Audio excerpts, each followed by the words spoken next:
Hello and welcome. In this tutorial video, I would like to share with you a beginner's guide to using Zoom.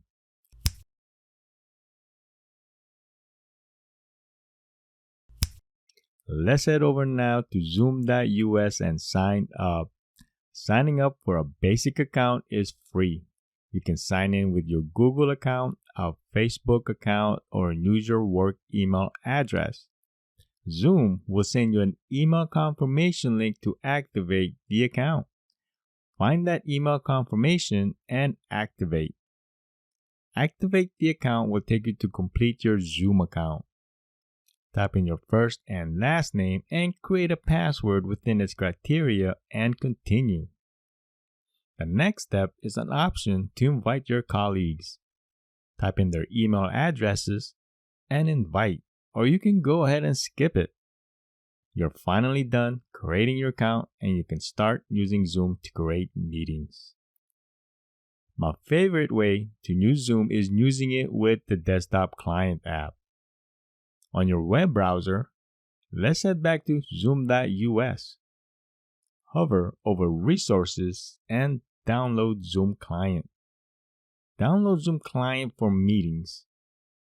Wait for the file to download. Click on the downloaded file to install. Wait for it to finish and the sign-in page will open automatically. Let's go ahead and sign in.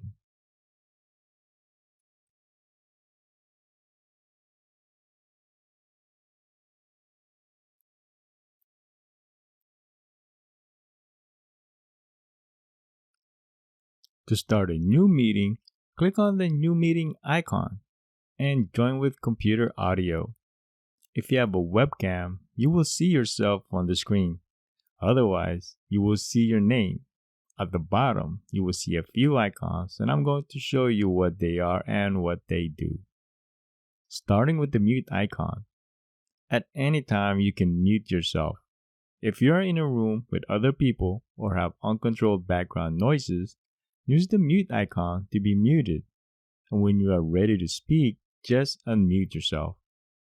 There is a great push-to-talk feature that you can enable, and that works by keeping you muted and will only unmute yourself when you press the spacebar to speak.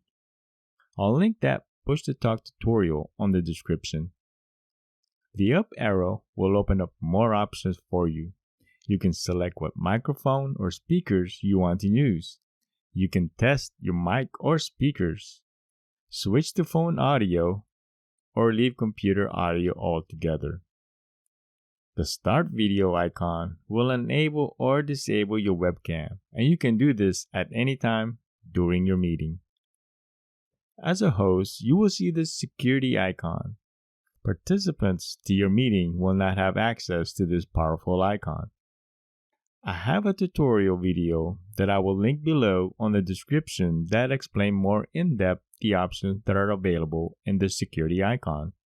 I highly recommend that you check that tutorial out.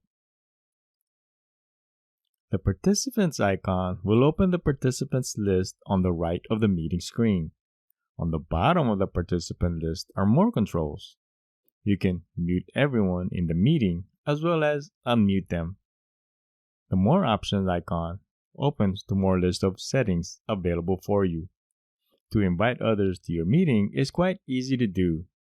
Go to Invite, choose Email, choose the email service. I will choose Gmail, enter the email address. On the body of the email, you will see that the invite link, meeting ID, and password is already pre-filled in. And at the bottom, just send the email. Chat icon will open the chat box to the right. To send a chat message to everyone, make sure everyone is selected and type your message below.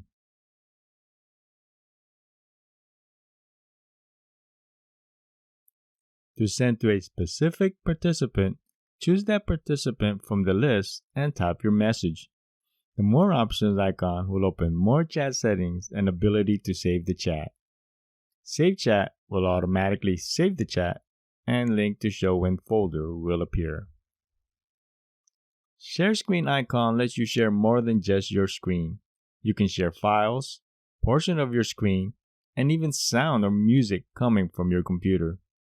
To share a screen, just select what you would like to share and click the Share button. The up arrow will open more options available for you to select. Pressing record will record the meeting. At any time, you can pause, unpause, and stop the recording. The recording will be converted to MP4 at the end of the meeting that you can later share.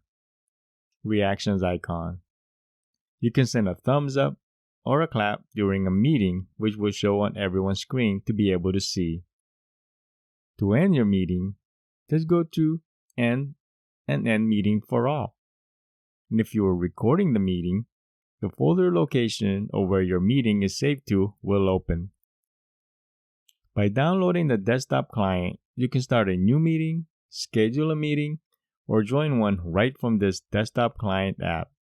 Again, this is my favorite way of using Zoom, and I think it will be yours as well the more you use it.